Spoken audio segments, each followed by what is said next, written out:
법무부 장관께 질문을 드리겠습니다. 예. 전임 정부의 법무부 장관들은 그분들이 살아온 내로남불, 거짓과 위선 등 이 국민 눈높이와 동떨어진 삶의 궤적들, 그리고 장관 취임 이후에는 그분들이 보여준 불공정과 비상식, 지나친 정치적 편견과 입장으로 법무 행정뿐만 아니라 정부 전체에 대한 신뢰를 떨어뜨리고 정치 갈등을 야기시켜 왔습니다. 이제 다시는 이런 법무부 장관들이 나와서는 안 된다, 이렇게 생각을 합니다.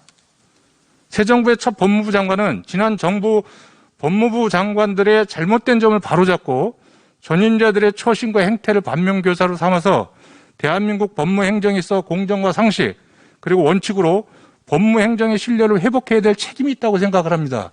여기에 대해서 어떻게 생각하십니까?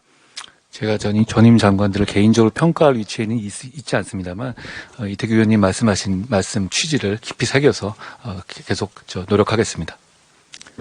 제가 20대 국회 정무위 때 그 남부지검 증권범죄 합동수사단 폐지에 반대하고 당시 금융위원장에 법무부와 협의해서 수사단을 꼭 복원하도록 요청하기로 했는데 실현되지 못했습니다.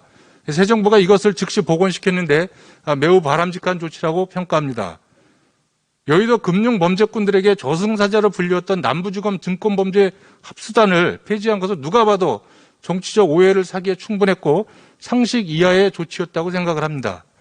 장관은 전임 정부가 증권범죄 합동수사단을 폐지시킨 배경이 뭐라고 생각하십니까?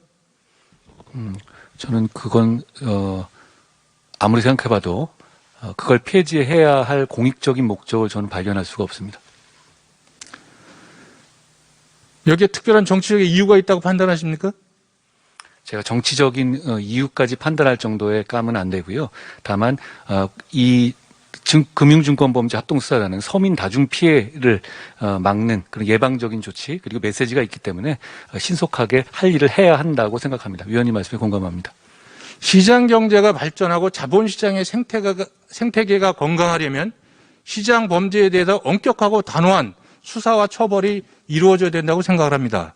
주가 조작, 펀드 사기, 무자본 M&A 등 시장 범죄는 작게는 수천 명에서 크게는 수만 명 이상의 일반 국민에게 피눈물을 안겨주는 매우 질이 안 좋은 범죄입니다.